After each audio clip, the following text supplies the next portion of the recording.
আপনি ঘোষণা দিবেন যে আমি নবী মুহাম্মদ রাসূলুল্লাহ সাল্লাল্লাহু আলাইহি ওয়াসাল্লামের উম্মত মানে কি অনুসারী। নবী মুহাম্মদ রাসূলুল্লাহ সাল্লাল্লাহু আলাইহি ওয়াসাল্লামের অনুসারী আপনি যদি বলেন যে লা ইলাহা ইল্লাল্লাহ, আল্লাহ ছাড়া কোনো মাবুদ নেই, মুহাম্মদুর রাসূলুল্লাহ এবং নবী মুহাম্মদ সাল্লাল্লাহু আলাইহি ওয়াসাল্লাম রাসূল, আপনি এই ঘোষণা দিলেন নবী মুহাম্মদ রাসূলুল্লাহ সাল্লাল্লাহু আলাইহি ওয়াসাল্লামের অনুসারী হিসেবে যে আপনি দাবি করেন। সুতরাং আপনার দাবির আগে যদি আপনি কাজ না করেন, আপনি একদিকে ঘোষণা দিলেন যে আমি রাসূলের অনুসারী, সুতরাং আপনার যত সাজ, আপনার যত কাজ, সবগুলো সাজ আর কাজ হবে কার অনুসরণে? নবী মুহাম্মদ রাসূলুল্লাহ সাল্লাল্লাহু আলাইহি ওয়াসাল্লামের অনুসরণে হতে হবে। বুঝার জন্য মনে করেন আপনি আমরা যে সকল কাজ করি, এই কাজগুলো কোনো না কোনো একটা নিয়ম বা পদ্ধতিকে অনুসরণ করে করি। কি বলে? আমরা যে কোনো কাজ যে কোনো একটা আদর্শকে অনুসরণ করে করি। কি বলে? করি না? যেমন মনে করেন আপনি প্যান্ট পরেন এবং প্যান্টের সাথে হুক লাগিয়ে সেখানে আপনি একটা বেল্ট পরানো কি করেছেন? কায়দা করেছেন।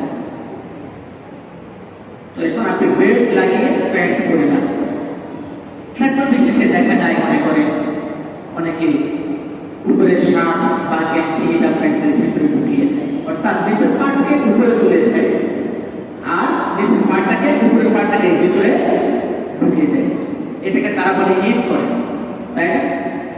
আচ্ছা, আপনারা যারা এটা করেন বা যারা করেন তাদেরকে যদি জিজ্ঞেস করা হয় যে আপনি এটা কার অনুসরণে করেন, বলেন, তিনি কি এটা জবাব দিতে পারবেন? কেন পারবেন? নিশ্চয় তিনি কারো আদর্শ অনুসরণ করেন। নিশ্চয় পৃথিবীতে কোনো জাতি, কোনো সম্প্রদায়, কোনো ব্যক্তি এই সিস্টেমের আবিষ্কার করেছেন, আপনি তার অনুসরণে যুগ যুগ ধরে এই সিস্টেমে আপনি শার্ট প্যান্ট বা গেঞ্জি প্যান্ট কিভাবে আপনি পরিধান করেন। আপনি যখন আপনার ওয়াইফকে জিজ্ঞেস করবেন যে তুমি শাক ভাজি করা শুরু করো, কিভাবে ভাজি করো, তুমি গোশত রান্না করো, কিভাবে রান্না করো, আগে কি পেঁয়াজ দাও না তেল দাও, নাকি আগে গোশত দাও পরে তেল ঢালো, আগে পাতিলে গোশত দাও নাকি পরে তেল ঢালো, নাকি মশলা পরে দাও, নাকি আগে মাখাও? তখন আপনাকে ফটাফট ধারাবাহিকভাবে বলে দেবে এই জিনিসটা আগে দিতে হয়, এই জিনিসটা আগে দিতে হয়, এটার পরে এটা, এটার পরে এটা বলে দেবে না? তাকে জিজ্ঞেস করেন তোমাকে এই পদ্ধতি কে শেখাবো? আমার মা শিখিয়েছে, খালা শিখিয়েছে, তুমি শিখিয়েছে, তাকে শিখিয়েছে, নানির কাছে শিখেছি, আমি রান্না শিখে কোনো সার্টিফিকেট অর্জন করে নেই। যুগের পর যুগ ধরে আমার মা, খালা, দাদা, দাদা, দাদি, নানিরা যেভাবে রান্না করেছে আমিও সেভাবে করি, এভাবে আমাকে শিখিয়েছে, বলবে না? তিন যুগ আপনি যে শাক পায় আবার এটাকে বটে এখানে উঠায় রাখেন, আপনি যে প্যান্ট পরেন আবার বেল বাঁধেন, উপরের অংশকে নিচে ঢোকান, নিচের অংশকে উপরে উঠাইয়া দেন। এই পদ্ধতির আবিষ্কারকে, এই পদ্ধতি সাহাবাদের মধ্যে ছিল কিনা? নবী মুহাম্মদ রাসূলুল্লাহ সাল্লাল্লাহু আলাইহি ওয়াসাল্লাম এই পদ্ধতিতে পোশাক পরিধান করেছেন কিনা? এটা কি আপনি কখনো চিন্তা করেছেন? কিন্তু আপনাকে জিজ্ঞেস করলে আপনার নাম কি, তখন আপনি একটা ইসলামী নাম বলে দেন। আপনাকে যখন জিজ্ঞেস করা হয় আপনার ধর্মের নাম কি, তখন আপনি বলে দেন ফটাফট আমার ধর্মের নাম ইসলাম। কিন্তু আপনাকে যদি সাথে সাথে জিজ্ঞেস করা হয় ভাই আপনি যে পোশাক পরেছেন এটা কোন ধরনের পোশাক, এটা কার অনুসরণে করেছেন, আপনি কি ফটাফট জবাব দিতে পারবেন? পারবেন? কথা বলেন। নিজে জিজ্ঞেস করবেন, আপনি যখন সন্তানকে পোশাক কিনে দেন, বিভিন্ন রকমের বিভিন্ন আইটেমের পোশাক কিনে দেন, পোশাক পরান, আপনি কি কখনো বাবা হিসেবে চিন্তা করেছেন আমি আমার সন্তানকে যে পোশাকটা দিচ্ছি এই পোশাকটা কার অনুসরণে দিচ্ছি? এটা কি আপনার জীবনের পোশাক? নাকি মাদার তেরেসার পোশাক, নাকি হযরতে খাদিজাতুল কুবরা রাদিয়াল্লাহু তাআলা আনহার পোশাক, নাকি হযরত ওমর ইবনে খাত্তাব রাদিয়াল্লাহু তাআলা আনহুর পোশাক, নাকি নবী মুহাম্মদ রাসূলুল্লাহ সাল্লাল্লাহু আলাইহি ওয়াসাল্লামের পোশাক, নাকি সিনেমার কোন নায়ক নায়িকার পোশাক?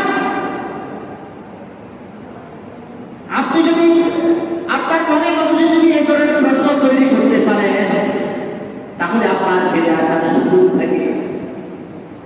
যেমন আপনি খেতে গেলেন, খাবারটা নাকের ডগায় দেওয়ার আগে, খাবারটা মুখে দেওয়ার আগেই কিন্তু দেখবেন আপনি এমন একটা সিস্টেম আল্লাহ তাআলা না ইচ্ছা করলে তো ডান পাশেও দিতে পারতেন, অথবা বাম পাশেও দিতে পারতেন, কি পারতেন না?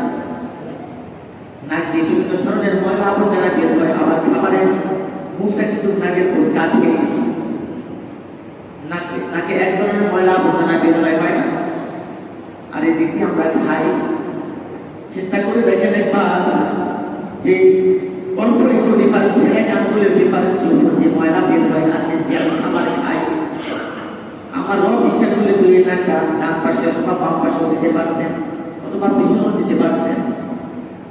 রব্বুল আলামিন আহকামুল হাকিমিন, বিজ্ঞানীদের বিজ্ঞানী, হাজারো লক্ষ কোটি বিজ্ঞানীর স্রষ্টা তিনি তার বান্দার সুস্বাস্থ্য রক্ষা করার নিমিত্তে এবং পরিশুদ্ধ খাবার গ্রহণ করার নিমিত্তে আল্লাহ তাআলা তার মুখের ডগায়, মুখের একটু উপর দিয়ে এই নাকটাকে আল্লাহ তাআলা ফিট করে দিয়েছে। তার কত হিকমত!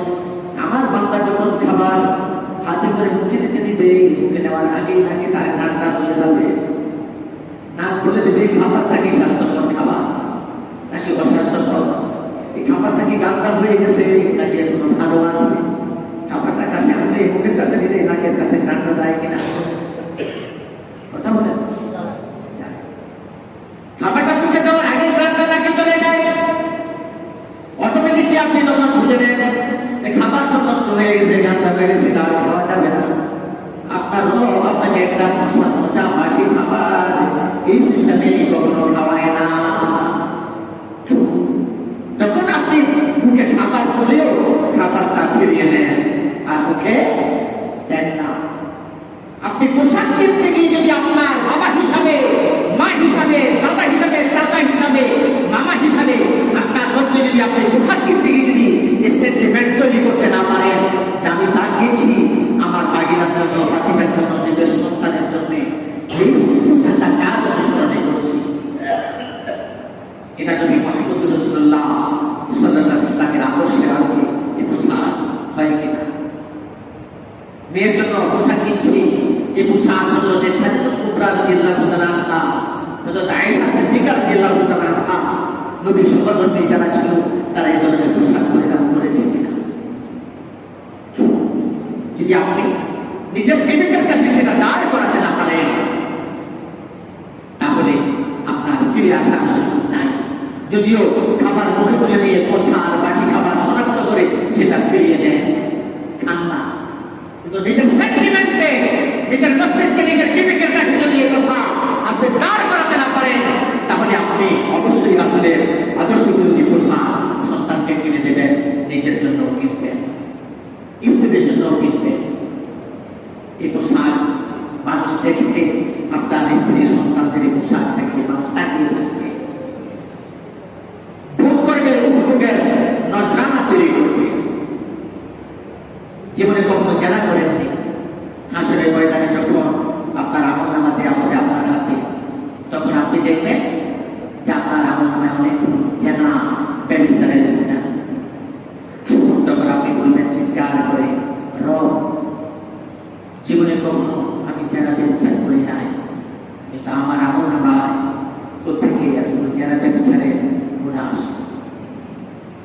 তখন রব তিনি বলে দেবেন যে তোমার ফ্যামিলিতে যতগুলো নারী ছিল তারা ব্যাপারটা চলেছে, অথবা তুমি তাদেরকে এমন পোশাক আশাক পরিধান করে রাস্তায় নামিয়েছ, সবাই দেখে দেখে চোখে উপভোগ করেছে, তাদের চোখের জানা হয়েছে, নারীরাও গুণাগার হয়েছে এবং মানুষ দেখেও গুণাগার হয়েছে। সুতরাং তুমি তাদের অভিভাবক ছিলে, তাদেরকে শালীন পোশাক পরাতে তুমি ব্যর্থ হয়েছ।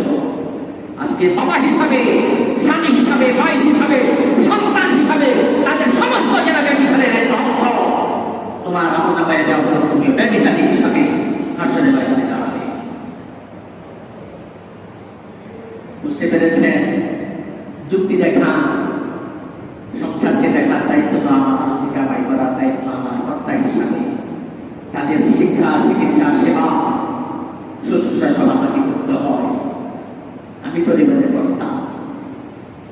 শুধু খাবার আর ভোজন বিলাসের ক্ষেত্রে নিজেকে কর্তা মনে করেন, হাসরের ময়দানে জবাবদিহিতার ব্যাপারেও আপনাকে কঠিনভাবে জবাবদিহি কর্তা হিসেবে দাঁড় করানো হবে। আল্লাহ রাসূল বলেছেন, কুল্লুকুম রাঈন ওয়া কুল্লুকুম মাসউলুন আন রাঈয়াতিহি। তোমরা প্রত্যেকেই কর্তা, তোমরা প্রত্যেকেই দায়িত্বশীল সকল কর্মক্ষেত্রে। পরিবারের কর্তা, সমাজের কর্তা, অফিসের কর্তা, যে যেখানে কর্তা, যে যেখানকার বস, সকল বসদেরকে তাদের দায়িত্ব সম্পর্কে জিজ্ঞেস করা হবে, কাউকে বিন্দুমাত্র ছাড়তে হবে না। সুতরাং পোশাক কোনটাকে যুক্তি দেখাবে, হুজুর মার্কেটে যেটা পাওয়া যায় সেটাই চলি। আরে ভাই, মার্কেটে তো পোশাক আসে জিনিসও পাওয়া যায়, এক্সপায়ার ডেট এবং এই ধরনের মালও তো পাওয়া যায়, সেগুলো তো কেনেন না। কেনার সময় তো ভাবে ফেলে বসে করে এক্সপায়ার ডেট কবে সেটা দেখে কেনেন না। আপনার রুচি মধ্যে ইমানদারের ডেকোরেশনের আলোচনা মার্কেটে পোশাক পাওয়া না যায়, তাহলে ইমানদার তার রুচি মধ্যে আমাকে পোশাক তৈরি করে নেবে, এটাই হচ্ছে দাবি। অথবা যেখানে পাওয়া যায় সেখান থেকে আপনি সংগ্রহ করবেন। আপনার বাবার অসুখ, মায়ের অসুখ, ডাক্তার মেডিসিন লিখে দিয়েছে, সোনাইমুড়ি বাজারে খুঁজলেন পেলেন না, নোয়াখালী সদরে গেলেন পেলেন না, কুমিল্লায় গেলেন পেলেন না, সেখানে পাওয়া যাবে মানুষের কোনো অসুবিধা আপনি সেখানে বুঝতে চান, সেই ওষুধ মার বাবার জন্য, পরিবারের লোকদের জন্য বুঝতে চান না। কথা বলেন যান কিনা? যান। ইমানের দাবির ভিত্তিতে, রাসূলের ডেকোরেশনের ভিত্তিতে যে পোশাক ইমানদারের জন্য, মুসলিম নর-নারীর জন্য প্রযোজ্য, এই পোশাক যেখানে পাওয়া যায় সেখান থেকে কিনবেন। সেটা একবার ঢাকা, কুমিল্লা, নোয়াখালী সেখানে পাওয়া না গেলে নিজেরা নিজেদের মতো করে তৈরি করে নেবেন। কথা বুঝতে পেরেছেন? পোশাকের কথা এসছে, এই জন্য কথাটা বলে ফেললাম। এক্ষেত্রে আরো কিছু জরুরি কথা আছে, আগামী জুমায় বলবো, আজকে বলা সম্ভব হলো না। আল্লাহ তাআলা আমাদেরকে বিবেক মানুষ হিসাবে, রুচিশীল মানুষ হিসাবে, ভদ্র মানুষ হিসাবে, ভদ্র ইমানদার হিসাবে